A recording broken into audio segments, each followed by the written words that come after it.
thoughts on that. It's like, I don't know why a lot of people want to target young women. The call came just after sunset, a voice trembling, panic barely concealed. A mother searching for her daughter. A discovery that would send shockwaves through an entire community. Inside a dimly lit garage in Chicago's Park Manor neighborhood, beneath a tarp, lay the body of 30-year-old Sierra Jamison. A woman who had just celebrated a milestone birthday. A woman who had fought against the violence that had once threatened her life. A mother whose young son would now grow up without her. But this was no random act of violence. This was personal. And the man responsible? Someone she had trusted for nearly a decade. What led to this horrifying betrayal? How did a brief relationship turn into an unspeakable crime? And could this tragedy have been prevented? Stay with us as we unravel the chilling story of Sierra Jamison, a woman whose strength in life was overshadowed only by the tragedy of her death. Before we go any further, if you appreciate deep investigative true crime stories and want to ensure that justice is never forgotten, subscribe to True Crime Watch HD.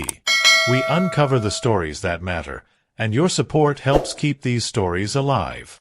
To understand what was lost that September evening, we must first understand the woman at the center of it all. Sierra Jamison was not just another name in the headlines. She was a fighter, a provider, and above all, a mother. Born and raised in Chicago, Sierra dedicated her life to ensuring a better future for her 6-year-old son, a boy who had already overcome unimaginable challenges. He had survived open-heart surgery as a child and was diagnosed with autism. But no obstacle could stand in Sierra's way. She worked tirelessly, balancing life as a full-time phlebotomist while preparing to enroll in nursing school. She had dreams. Big ones. For Sierra, her son was the center of her world. Everything she did was for him, from the long shifts at work to the small moments they shared at home. Those who knew her described her as fiercely independent, hardworking, and full of love for her family. But she was also cautious. She knew the dangers that came with living in a city where violence was an all-too-common reality. And she had every reason to be wary. Just 1 year before her murder, Sierra had faced death once before.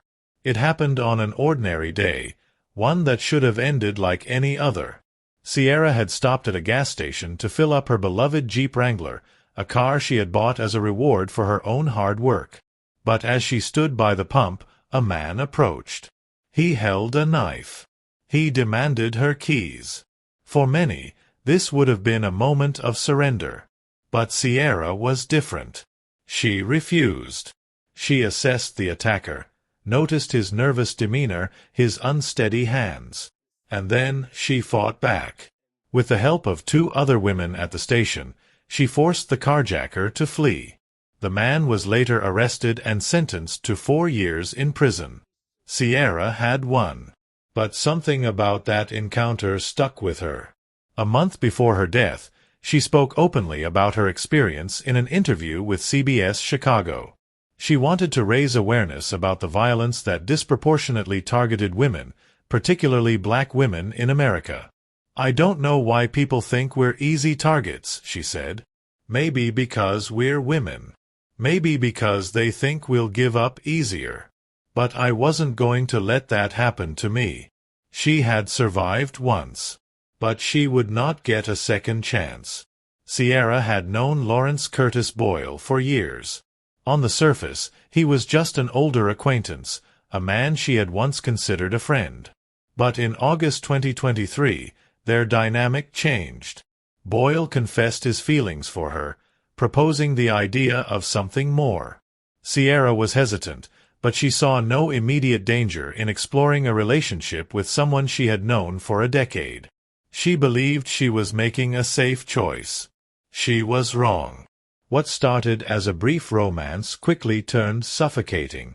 Boyle was possessive, controlling. The warning signs were there, but Sierra had too much on her plate to dwell on them. Within weeks, she realized she had made a mistake. She ended it. But for Boyle, the breakup was not just a disappointment, It was an obsession, a rejection he could not accept, and that obsession would soon turn deadly. On the evening of September 18, 2023, Sierra pulled into her garage on South Indiana Avenue. It was an ordinary night, one that should have ended with her stepping inside her home, hugging her son, and unwinding from a long day. Instead, the last moments of her life unfolded in silence. Because Lawrence Boyle was waiting. Hidden in the darkness of the garage, he watched as she stepped out of her car, unaware of what was coming. At first, prosecutors revealed, Boyle hesitated. He feared Sierra might be armed, a thought that gave him pause. But when he realized she wasn't, he made his move. There were no screams heard that night. No struggle that could have warned neighbors. Only silence. Boyle strangled her with his bare hands. He didn't stop when she went limp. He continued long after her body stopped fighting. When it was over, he covered her under a tarp. And then he left, as if nothing had happened. When Sierra's mother couldn't reach her daughter, she knew something was wrong. A mother's instinct is rarely wrong. She sent Sierra's brother to check on her at the garage. That's when he saw Boyle. Boyle had Sierra's phone. When asked about it, he lied. Said Sierra had thrown it at him. Said she had stormed off. But that story didn't sit right. Sierra's mother refused to accept it. And so, she went to the garage herself. What she found would haunt her forever. Her daughter, motionless, lifeless, hidden beneath a tarp as if her life meant nothing. The horror was immediate. The heartbreak, immeasurable. And the question that followed, the one that would dominate the investigation, was a simple one. Why? Hours later, Boyle made a phone call. Not to police. Not to Sierra's family. But to his ex-wife. He confessed. And then, as if the weight of his actions had finally caught up to him, he turned himself in. Within days, he was in custody, charged with first-degree murder. The story was far from over. But one thing was clear. Sierra had fought so hard for her future. But in the end, the real danger had been someone she trusted all along. Sierra's tragic story is one of betrayal, heartbreak, and the dangers of ignoring warning signs. How could a man she knew for so long turn into her killer? And more importantly, how can we better protect those at risk of domestic violence before it's too late? Let us know your thoughts in the comments. The silence in the garage was overwhelming. Sierra's mother stood frozen, staring at the unthinkable, the lifeless body of her daughter, hidden under a tarp. Her heart pounded. Her mind raced. She had feared something was wrong, but this? This was a reality too cruel to comprehend. Within minutes, sirens cut through the air, flashing lights reflecting off the walls of the home Sierra once shared with her family. The officers who arrived at the scene were no strangers to crime. But even for the most hardened investigators, there was something particularly disturbing about this case. This wasn't a random act of violence. It wasn't a burglary gone wrong or a case of mistaken identity. It was something personal. And it didn't take long for authorities to zero in on their suspect. Less than 2 hours after Sierra's body was found, police were already searching for a man they believed had all the answers, Lawrence Curtis Boyle. Boyle was nowhere to be found. In the immediate aftermath of the murder, he had disappeared, just as quietly as he had entered Sierra's garage that night. But he wasn't hiding.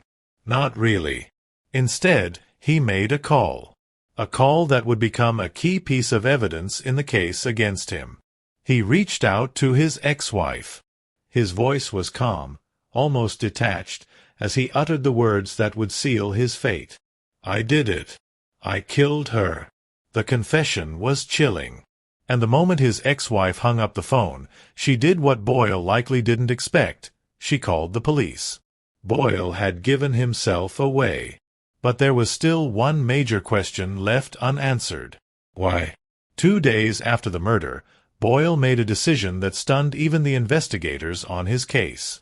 He walked into a Chicago police station and turned himself in. It wasn't an act of remorse. There were no tears, no breakdowns, no desperate pleas for forgiveness. If anything, he seemed resigned. Detectives wasted no time. They placed him under arrest and charged him with first-degree murder. During questioning, Boyle's demeanor was unnerving. He didn't appear distraught. He didn't seem shaken by the reality of what he had done. Instead, he rationalized it. He told investigators that he thought Sierra had a gun. But even after realizing she didn't, he continued strangling her. This wasn't an accident. It wasn't self-defense. It was a deliberate act, one that left no room for justification. And yet, Boyle wasn't done talking. He offered another motive, one that revealed something far darker than detectives had initially suspected. He claimed that Sierra had led him on, that he had been used, that she had taken advantage of his kindness and then thrown him away. But was that the truth? Or was it just another attempt to twist the narrative in his favor? Investigators weren't buying it, and neither was the prosecution. As Boyle sat in a holding cell, waiting for his first court appearance, authorities began digging into his past. What they found painted a picture of a man with a history of violence, a man whose rage had been festering long before Sierra's murder. Boyle wasn't just some heartbroken ex. He was a repeat offender. In 2011, he had been arrested for domestic violence and aggravated assault with a deadly weapon. He had also served time in North Carolina for child abuse and breaking and entering. In 1993, he was convicted of child abuse and spent 6 years in prison. The pattern was impossible to ignore. Boyle wasn't a man pushed to the edge by love. He was a predator, one who had slipped through the cracks of the justice system time and time again. And this time, he had taken an innocent life. On September 22, 2023, Boyle made his first court appearance. The courtroom was packed. Reporters, family members, and legal experts filled the benches, all waiting to hear the charges read out loud.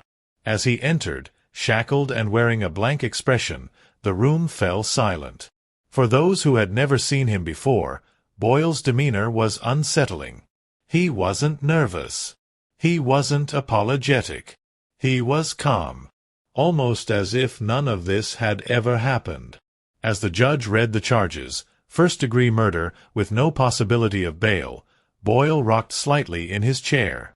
It was an action so eerily nonchalant that one of Sierra's family members gasped audibly. There was no remorse, no acknowledgement of the pain he had caused, just silence. The prosecution wasted no time laying out their case. The lead attorney, Assistant State's Attorney and McCord Rogers, delivered a harrowing statement. He used his own 2 hands to suffocate the life out of someone he was in a dating relationship with, she said, her voice unwavering. She detailed Boyle's history of violence, his past convictions, his previous arrests. Then she pointed out something crucial. Sierra never had a gun. Boyle's entire justification for the crime was a lie. The prosecution was building its case. And it was clear that Boyle's history, his confession, and the brutality of the murder itself were all working against him. As Boyle's case moved through the legal system, Sierra's family was left to pick up the pieces. Her mother, devastated beyond words, spoke publicly for the first time just days after the murder. "I can't wrap my mind around it," she said. "Seeing her in that garage like that. I am really hurting right now." Her voice broke. "I want this man arrested, and I want him to go to jail for life." Sierra's aunt, Corella Williams, echoed the same sentiment. He didn't take the rejection like a man. He let it consume him. Sierra's family wasn't just grieving. They were fighting. Fighting for justice. Fighting for Sierra's 6-year-old son, who now had to grow up without his mother. Fighting to make sure Boyle never hurt another woman again. The trial was coming. And for Sierra's loved ones, It couldn't come soon enough. Sierra's story is one of trust, betrayal, and unchecked violence. She believed she was safe with someone she had known for 10 years. But familiarity is not always protection. This raises a difficult but important question. How do we recognize when someone we trust is dangerous? Let us know your thoughts in the comments. Your voices matter. The courtroom was heavy with tension. For Sierra Jamison's family, each passing day felt like an eternity. The grief was relentless, but now it was time for justice. Across from them sat Lawrence Curtis Boyle, a man who had stolen their daughter, sister, and mother in the most brutal way imaginable. He had turned himself in, confessed to the crime, and yet, as the legal proceedings unfolded, one thing became clear. He wasn't going down without a fight. Boyle's legal team was preparing to defend him. But how do you defend the indefensible? As the prosecution meticulously built their case, new revelations came to light, ones that would only make the horror of Sierra's final moments even more disturbing. The trial was about to begin. As investigators continued to dig into Boyle's past, what they uncovered was a deeply troubling history of obsessive behavior, manipulation, and violence, a history that stretched back far before Sierra entered his life. He had been in relationships before, and those who knew him spoke of eerily similar traits. Overwhelming possessiveness, extreme jealousy, an inability to handle rejection, emotional and physical abuse. One of his former partners came forward, describing the warning signs that, in hindsight, had been glaring. He didn't like feeling like he wasn't in control, she revealed. At first, he's charming. He makes you feel special. But the moment you step out of line, even in the smallest way, he turns into someone else. For Boyle, relationships weren't about love. They were about domination. And Sierra's decision to leave had shattered the illusion he had built in his mind. That decision had cost her life. From the very start, prosecutors made it clear. This was not a crime of passion. This was premeditated murder. The prosecution laid out their 4 key arguments. Boyle waited for Sierra in the garage. He had every opportunity to leave. Instead, he stayed, lying in wait. He had a history of violence. The prosecution introduced his past charges of domestic abuse, aggravated assault, and child abuse. This wasn't a man who had simply snapped. He had been violent before. His confession was inconsistent. First, he said Sierra had a gun. Then, he admitted she didn't, but he kept strangling her anyway. It showed intent, not fear. His actions after the murder showed calculated behavior. He took Sierra's phone and tried to mislead her family. He hid her body beneath a tarp. Then, he called his ex-wife, as if he needed someone to validate what he had done. The evidence was overwhelming. But Boyle's defense team had a strategy of their own. Boyle's attorneys knew they had an impossible case to argue. So they tried to reframe the narrative. Instead of focusing on the brutality of Sierra's murder, they attempted to shift the blame onto her. They claimed that Sierra had manipulated Boyle, that she had used him for financial gain, that she had toyed with his emotions. It was a desperate argument, and it didn't sit well with the jury. Why? Because the evidence didn't support it. Sierra had been a hardworking mother, a determined professional, and a woman who had spoken out against violence. She wasn't the one with a criminal record. She wasn't the one with a history of abuse. The defense's arguments fell apart almost as quickly as they were made. For those watching the trial, one thing was clear: this was never going to end well for Boyle. But what would the jury decide? Courtroom analysts speculated that a guilty verdict was inevitable. Yet, despite the overwhelming evidence, the deliberation period stretched longer than expected. Why? Because Boyle's attorneys were pushing for a plea deal. In a shocking move, his team attempted to negotiate a lesser sentence, one that would avoid life in prison. The prosecution refused. Sierra's family refused. And so, the jury went back to deliberating. Would they deliver the justice Sierra deserved? Or would Boyle manage to escape the full weight of his actions? The verdict was coming, and the entire city was watching. Sierra's story is tragic, but it isn't unique. Every year, countless women are harmed, or worse, by men who refuse to accept rejection. The justice system had failed to stop Boyle before. And because of that, Sierra paid the ultimate price. This raises an important question. What more can be done to prevent cases like this? Leave your thoughts in the comments. The courtroom was silent. The kind of silence that presses against the walls, heavy and suffocating. Every eye was fixed on the jury as they filed back into their seats. Their expressions were unreadable, their movements deliberate. This was the moment Sierra Jamison's family had been waiting for. The moment that would determine whether the man who had taken her life would finally face the consequences. Lawrence Curtis Boyle sat motionless, his hands folded in front of him. If he was nervous, he didn't show it. He had sat through the trial with the same detached expression, as if the weight of the evidence, the testimonies, and the grief-stricken faces of Sierra's family meant nothing. But this time, there was no escaping what was coming. The judge called for order. The lead juror stood, holding the slip of paper that carried the fate of the man responsible for one of the most chilling murders in recent Chicago history. The entire room seemed to hold its breath as the verdict was read aloud. Guilty. The word rang through the courtroom like a thunderclap. Sierra's mother let out a sob, gripping the hands of the family members seated beside her. Her pain had been held in check for too long, but now, with the certainty that justice had been served, the weight of her grief became impossible to contain. Boyle didn't flinch. He barely moved at all.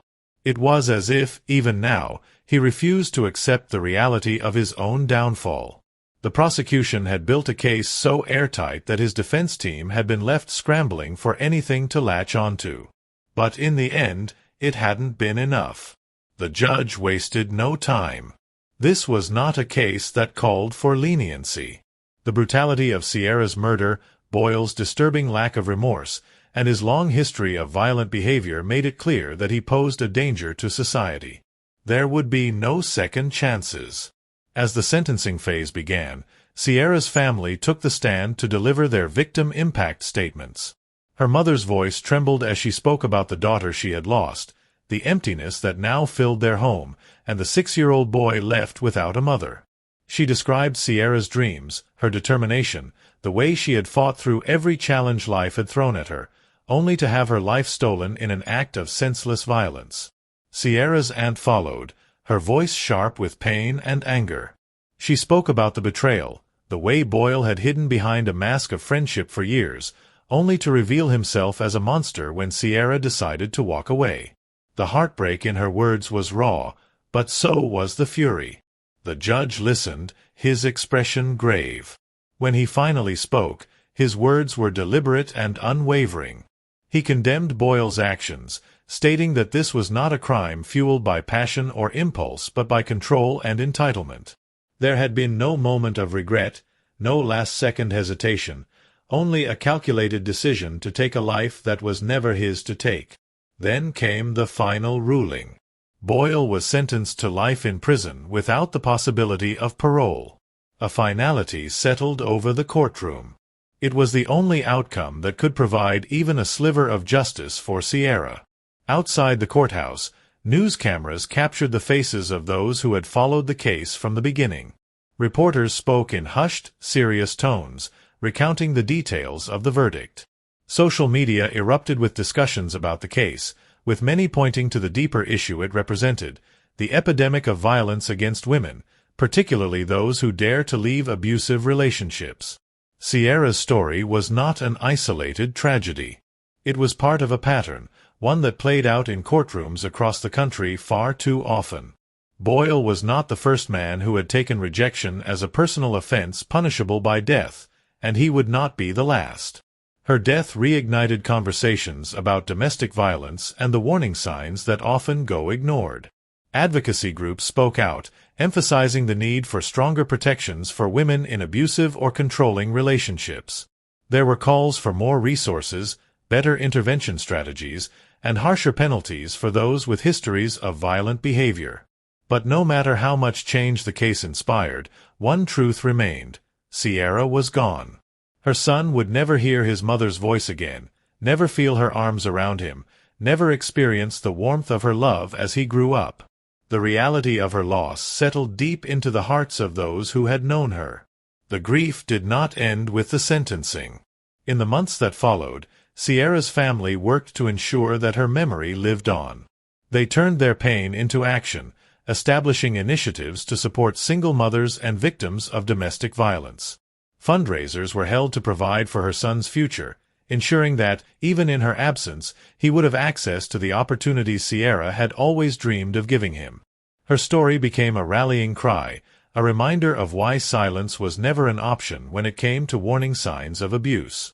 Her mother, though devastated, made it her mission to speak out, sharing Sierra's story whenever she could in the hopes of saving even one life. Friends and loved ones organized annual events in her honor, using them as opportunities to spread awareness about the dangers of intimate partner violence. They refused to let her name be forgotten. And so, Sierra's legacy became more than just a cautionary tale. It became a force for change.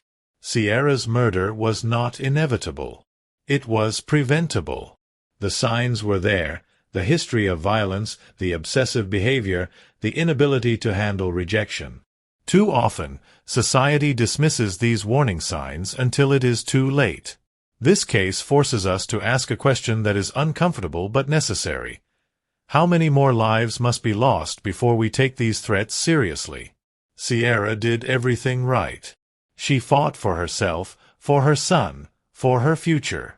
And yet, she still became a victim of a man who refused to accept that he did not own her. It is a story we see again and again. But it doesn't have to be that way. If you or someone you know is in a controlling or abusive relationship, do not ignore the signs. Seek help. Speak out. And if there is even the smallest fear that someone you love is in danger, do not hesitate to intervene. Because the cost of silence is too high.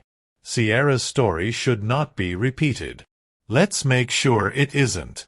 If you believe stories like this need to be heard, if you want to be part of the movement to raise awareness and demand justice, subscribe to True Crime Watch HD. These cases are not just headlines. They are real lives, real tragedies, and real lessons that should never be forgotten. Let us know in the comments, what more do you think should be done to protect women from violent partners? Your thoughts matter. Justice is not just about punishment. It is about prevention. And together, we can make sure no more families have to endure what Sierra's did.